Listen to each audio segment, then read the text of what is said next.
भारत ने आने से कैटेगोरिकली इनकार कर दिया था और साफ तौर पे कह दिया था कि हम पाकिस्तान नहीं जाएंगे। और ब्लाइंड क्रिकेट जो वर्ल्ड कप पाकिस्तान में हुआ उसमें भी टीम को उन्होंने नहीं भेजा। उसमें भी फैसला हो चुका है कि blind T20 cricket world cup जो भी होगा वो टीम पाकिस्तान अगर वहां पे होता है भारत में तो पाकिस्तान वहां पे टीम नहीं भेजेगा। बिस्मिल्लाहिर्रहमानिर्रहीम, अस्सलाम वालेकुम नाज़रीन।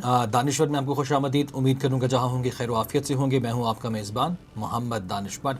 आज के इस व्लॉग में हम बात करने जा रहे हैं क्रिकेट की, ख़ास तौर पर चैंपियंस ट्रॉफ़ी की। और एक और अहम ख़बर ये थी, उम्मीद थी हमें अपनी टीम से कि ज़िम्बाब्वे जैसी टीम को वाइट वॉश करेगी, लेकिन कामयाबी का सामना नहीं करना पड़ा। आखिरी T20 मैच पाकिस्तान हार गया और क्रिकेट के मैदान में कुछ आलमी रिकॉर्ड भी आज बने हैं, वो भी आपके साथ शेयर करते हैं। सबसे पहले चैंपियंस ट्रॉफ़ी की बात कर लेते हैं। पाकिस्तान में इनेकाद इसका होना है या नहीं, अभी तक ये सवालिया निशान है।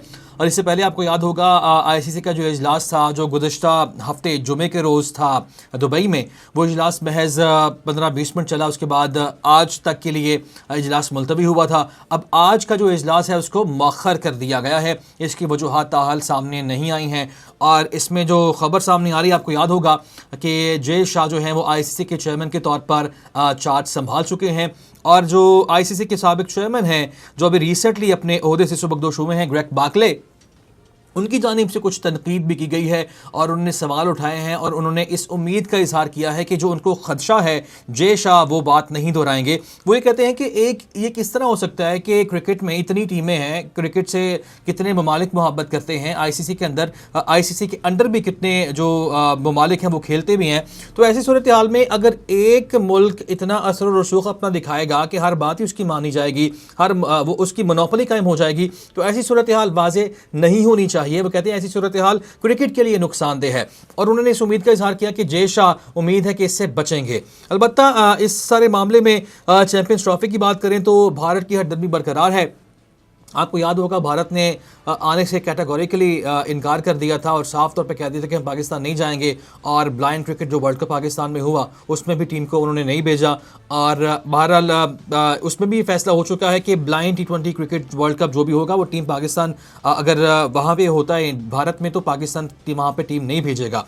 और जो तमाम मैचेस होंगे वो किसी न्यूट्रल वेन्यू पर होंगे, उसमें तो ये फैसला हो चुका। अलबत्ता PCB ने बड़ी अच्छी ऑप्शंस दी थी जो इंसाफ पे मबनी भी थी कि अगर आप नहीं आते तो हम भी नहीं जाएंगे और चाहे फाइनल हो या जो भी मैच हो, ICC की तमाम इवेंट्स जो हैं वो हम न्यूट्रल वेन्यूज़ पर खेलेंगे। अब इसमें आपको पता है कि भारत की मोनोपोली भी है, अपने फिर मफादात भी हैं और ब्रॉडकास्टर्स जो हैं वो भी मोस्टली 80% से ज़्यादा जो ब्रॉडकास्टर्स हैं जिनके तवस्सुत से मैच आप तक पहुँचता है और नाज़रीन तक पहुँचता है, तो वो सारे भी उनके हैं। तो ऐसे में अब ये मामला जो है वो फिर मुलतवी हो चुका है, डेड लॉक का शिकार दिखाई देता है। भारत बज़िद है इस सारी सूरत हाल पे कि नहीं जी हम जो हैं वो नहीं जाएंगे, लेकिन आपको हर सूरत यहाँ पे आना पड़ेगा। अलबत्ता अब देखें ये मामला किस करवट बैठता है। अब ज़राए की जानिब से दावा किया जा रहा है, पाकिस्तान क्रिकेट टीम के साबिक कप्तान राशिद लतीफ़ साहब वो ये दावा करते हैं कि 7 दिसंबर को अगला इजलास होने जा रहा है। और नाज़रीन अगर ये मामला वोटिंग पर पहुँचता है तो वोटिंग यकीनी तौर पर पाकिस्तान के हिस्से में, पाकिस्तान के हक़ में वो नहीं होगी,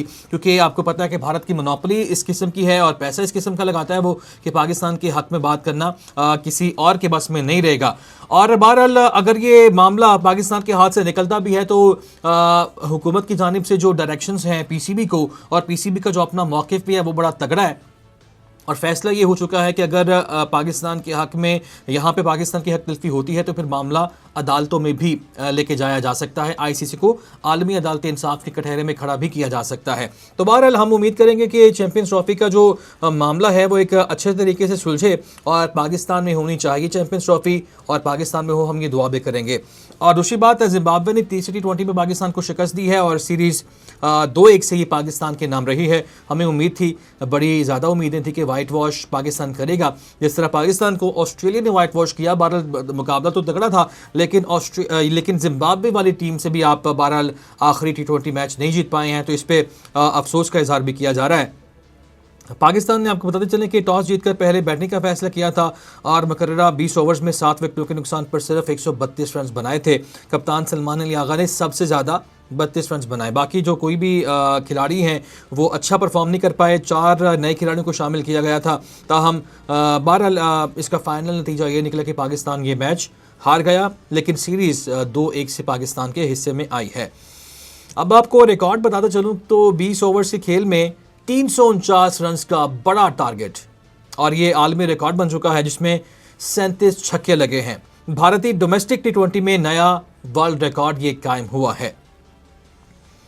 भारत में हो रही है सैयद मुश्ताक अली ट्रॉफी और बड़ौदा की टीम ने जो मुखालिफ टीम थी उसके खिलाफ सबसे बड़ा स्कोर बनाया। बड़ौदा ने 20 ओवर्स में 5 विकेटों के नुकसान पर 349 रन बनाकर नया रिकॉर्ड कायम कर दिया है और मजमूई तौर पर इनिंग्स में 37 छक्के लगे और एक इनिंग में सबसे ज़्यादा छक्कों का रिकॉर्ड जिम्बाब्वे का था जिसमें 27 छक्के लगाए गए थे जिम्बाब्वे की जानिब से। लेकिन अब इस रिकॉर्ड में भारत जो है वो आगे है। बड़ौदा की टीम थी जिसमें 37 छक्के लगे हैं रिकॉर्ड और इससे पहले जिम्बाब्वे ने ICC T20 वर्ल्ड कप के सब रीजनल क्वालिफायर मैच में गैम्बिया के खिलाफ 4 विकेटों पर 344 रन बनाए थे। तो बहरहाल ये एक रिकॉर्ड की खबर थी तो सोचा ये भी आपके साथ शेयर करते चलें जो क्रिकेट से लगाव रखते हैं। और नाज़रीन एक और रिकॉर्ड की बात करते चलूँ तो मैंने आपसे इंट्रो में कहा था कि 2 रिकॉर्ड्स आपके साथ शेयर करेंगे। भारतीय क्रिकेट ने T20 में 28 गेंदों पर धुआंधार सेंचुरी बनाकर रिकॉर्ड बनाया है। शाहिद खान अफरीदी साहब का रिकॉर्ड तोड़ा है। भारतीय क्रिकेटर हैं अभिषेक शर्मा जिन्होंने डोमेस्टिक T20 टूर्नामेंट में उसी सैयद मुश्ताक अली ट्रॉफी में 28 गेंदों पर धुआंधार सेंचुरी बनाई है। तो मैंने सोचा कि ये भी आपके साथ शेयर करता चलूँ। 29 गेंदों पर 106 रन की बर्क रफ्तार इनिंग्स उन्होंने खेली है और बहरहाल यकीनी तौर पर इस परफॉर्मेंस को सराहा भी जाना चाहिए। और नाज़रीन इख्तिताम में जो फुटबॉल क्लब के फ़ैन हैं, यानी फ़ुटबॉल आपको पता है दुनिया का एक पसंदीदा और जाना माना खेल समझा जाता है, तो उसके शायकीन के लिए ख़बर आपको देते चलें कि रोनाल्डो के हवाले से ख़बरें इससे पहले भी गर्दिश करती रही कि क्या उन्होंने इस्लाम कबूल किया है या नहीं। तो इस हवाले से अभी भी ये बहस जो है वो सोशल मीडिया पे ज़ेर बहस है। तो इसके हवाले से कुछ डिटेल सामने आई हैं।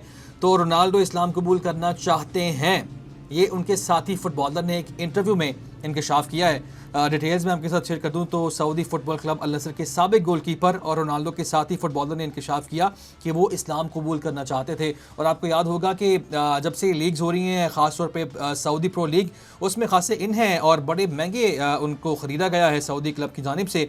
और बहरहाल एक टीवी शो में गुफ्तगू करते हुए सऊदी फुटबॉलर वहीद अब्दुल्ला जो कि रोनाल्डो के क्लब अल नसर में ही साबिक गोलकीपर थे, उनकी जानिब से दावा किया गया। उन्होंने कहा कि रोनाल्डो जब से सऊदी अरब में आए हैं, खेले हैं, तो वो खासे मुतासिर हुए हैं सऊदी अरब के जो कल्चर है, सऊदी अरब का जो रिवायात हैं, तो इसीलिए उनके दिल में ये ख्वाहिश है कि वो इस्लाम कबूल करें। उन्होंने कहा कि मैंने उनसे बात भी की तो उन्होंने कंफर्म किया कि हाँ यार मेरी दिलचस्पी तो खासी है कि मैं इस्लाम कबूल करूँ, मैं सोच इस पर ज़रूर रहा हूँ। ये रिपोर्ट वायरल किया है। इसके साथ साथ सऊदी फुटबॉलर वलीद अब्दुल्ला ने यह भी कहा कि अल नसर से खेलते हुए रोनाल्डो गोल करने के बाद मैदान में सजदा भी कर चुके हैं। ये भी एक इंकशाफ सामने आया है और ये उनके साथी इंकशाफ कर रहे हैं। और ये भी कहा कि खिलाड़ियों को हमेशा नमाज़ पढ़ने और इस्लामी रिवायात की पैरवी करने की तरगीब भी बहरहाल वो देते रहे हैं। तो इस हवाले से क्या डिटेल्स हैं, इसमें कितनी सदाकत है, रोनाल्डो ख़ुद इस बात का इकरार करेंगे अगर उन्होंने इस्लाम कबूल किया है। बहरहाल आज के व्लॉग से इतना ही, इजाज़त दीजिए, अल्लाह हाफ़िज़।